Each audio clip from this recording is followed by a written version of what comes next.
ಒಂದು ಪಟ್ಟಣದಲ್ಲಿ ರಮಣ ಎಂಬ ರೈತ ತನ್ನ ಹೆಂಡತಿ ಸುಮಾ ಮತ್ತು ಅವರ 3 ಮಕ್ಕಳೊಂದಿಗೆ ವಾಸಿಸುತ್ತಿದ್ದನು. ದುರಂತವೆಂದರೆ ಅವರ ಇಬ್ಬರು ಮಕ್ಕಳು ನಿಧನರಾದರು. ಕಮಲೇಶ ಅವರಿಗೆ ಉಳಿದಿರುವ ಏಕೈಕ ಮಗನಾಗಿದ್ದನು. ಪೋಷಕರು ಅವನ ಮೇಲೆ ಪ್ರೀತಿಯನ್ನು ಹೊಂದಿದ್ದರೂ ಸಹ ಕಮಲೇಶನು ಸೋಮಾರಿಯಾಗಿ ಮತ್ತು ದುರಾಸೆಯಿಂದ ಉಳಿದಿದ್ದನು. ಆಗಾಗ್ಗೆ ಪರಿಣಾಮಗಳು ಪರಿಗಣಿಸದೆ ಉದ್ವೇಗದಿಂದ ವರ್ತಿಸುತ್ತಿದ್ದನು. ಶಾಲೆಗೆ ಸೇರಿದರೂ ಆತನ ವರ್ತನೆಯಿಂದ ದೂರುಗಳು ಬಂದಿದ್ದವು. ರಮಣ ಮತ್ತು ಸುಮಾ ಕಮಲೇಶನ ಭವಿಷ್ಯದ ಸುರಕ್ಷತೆಯ ಬಗ್ಗೆ ಭಯಪಡುತ್ತಿದ್ದರು ಮತ್ತು ಅವನಿಗೆ ಹೇಗೆ ಮಾರ್ಗದರ್ಶನ ನೀಡಬೇಕು ಎಂದು ತಿಳಿಯದೆ ಕಂಗಾಲಾಗಿದ್ದರು. ಒಂದು ದಿನ ರಮಣ ತನ್ನ ತೋಟದಲ್ಲಿ ಬಾಳೆ ಗಿಡಗಳನ್ನು ನೆಟ್ಟು ನೀರು, ಗೊಬ್ಬರ ಮತ್ತು ಆರೈಕೆಯೊಂದಿಗೆ ಪೋಷಿಸಿದನು. ತನ್ನ ದುಡಿಮೆಯ ಫಲವನ್ನು ಮಾರಿ ಮನೆಯ ಖರ್ಚನ್ನು ಸರಿದೂಗಿಸಲು ಆಶಿಸಿದನು. ಶೀಘ್ರದಲ್ಲೇ ಸಸಿಗಳು ಅರಳಿದವು, ಸುಂದರವಾದ ಗೊಂಬೆಗಳನ್ನು ಹೋಲುವಂತೆ ಬೆಳೆದವು. ರಮಣ ತುಂಬಾನೇ ಸಂತೋಷಪಟ್ಟನು. ಒಂದು ದಿನ ತೋಟದಿಂದ ಬಂದ ರಮಣ ಕೈಯಲ್ಲಿದ್ದ ಕತ್ತಿಯನ್ನು ಮನೆಯ ಜಗಲಿಯ ಮೂಲೆಯಲ್ಲಿ ಇಟ್ಟಿದ್ದ. ಇದನ್ನು ನೋಡಿದ ಕಮಲೇಶ ಕತ್ತಿಯಿಂದ ಸಿಕ್ಕಿದ್ದೆಲ್ಲ ಕಡಿಯುತ್ತಾ ತೋಟದ ಕಡೆಗೆ ಬಂದ. ಅವನಿಗೆ ಕಡಿದಾಗ ಆ ಮರಗಳ ನೋವುಗಳು ಅವನಿಗೆ ಖುಷಿ ಕೊಡುತ್ತಿತ್ತು. ಒಂದು ರೀತಿಯ ಖುಷಿ ಕೊಡುತ್ತಿತ್ತು. ಉತ್ಸಾಹದಿಂದ ಅಲ್ಲಿದ್ದ ಗಿಡಗಳನ್ನೆಲ್ಲ ಕಡಿಯುತ್ತಾ ಹೋದ. ಹಸಿರಿನಿಂದ ಕೂಡಿದ್ದ ತೋಟ ಬರೀ ಬಯಲಾಗಿತ್ತು.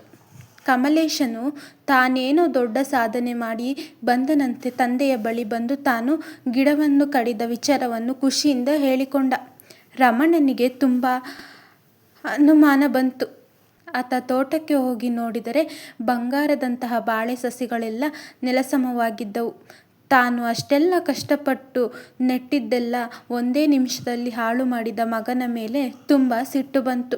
ಆದರೆ ರಮಣ ದುಡುಕಲಿಲ್ಲ, ತಾಳ್ಮೆ ವಹಿಸಿದನು. ಹೇಗಾದರೂ ಮಾಡಿ ಮಗನಿಗೆ ಬುದ್ಧಿ ಕಲಿಸಬೇಕು, ಇಲ್ಲದಿದ್ದರೆ ಅವನ ಭವಿಷ್ಯ ತೊಂದರೆ ಎನ್ನಿಸಿತು.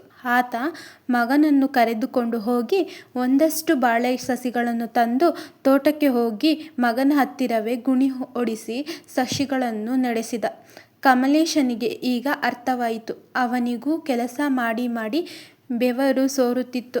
ಆತ ಸೋತು ಸುಸ್ತು ಬಡಿದ. ನಾನೆಂತಹ ಕೆಲಸ ಮಾಡಿದೆ ಎಂದು ಮರುಗಿದ. ಬಾಳೆ ಸಸಿಗಳನ್ನು ನೆಡಲು ಅಪ್ಪ ಎಷ್ಟು ಕಷ್ಟಪಟ್ಟಿದ್ದಾರೆ, ಅದನ್ನು ನಾನು ಒಂದೇ ನಿಮಿಷದಲ್ಲಿ ಹಾಳು ಮಾಡಿಬಿಟ್ಟೆ ಎಂದು ಪಶ್ಚಾತ್ತಾಪಪಟ್ಟು ಕೂಡಲೇ ಅಪ್ಪನ ಬಳಿ ಹೋಗಿ ಕ್ಷಮೆ ಕೇಳಿದ. ಆಗ ರಮಣ ಹೇಳಿದ, ಮಗನೇ, ನೀನು ಸಸಿಗಳನ್ನು ಕಡಿದೆ.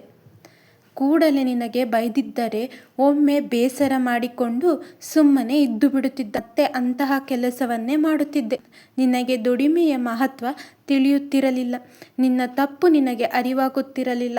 ನೀನು ಯಾವಾಗಲೂ ದುಡುಕಿ ನಿರ್ಧಾರ ತೆಗೆದುಕೊಳ್ಳಬಾರದು. ನಿನ್ನಲ್ಲಿ ತಾಳ್ಮೆ ಬರಬೇಕು. ಇವೆಲ್ಲದರ ಅರಿವು ನಿನಗಾಗಲೆಂದು ನೀನು ಹಾಳು ಮಾಡಿದ್ದನ್ನು ನಿನ್ನ ಬಳಿಯೇ ಮಾಡಿಸಿದೆ ಎಂದನು. ಅಪ್ಪನ ಮಾತಿನಿಂದ ಕಮಲೇಶನಿಗೆ ಸಂತೋಷವಾಯಿತು. ಅಂದಿನಿಂದ ಅವನು ತನ್ನ ಸ್ವಭಾವವನ್ನು ಬದಲಿಸಿಕೊಂಡ. ಒಳ್ಳೆಯ ವ್ಯಕ್ತಿಯಾಗಿ ಬೆಳೆದನು.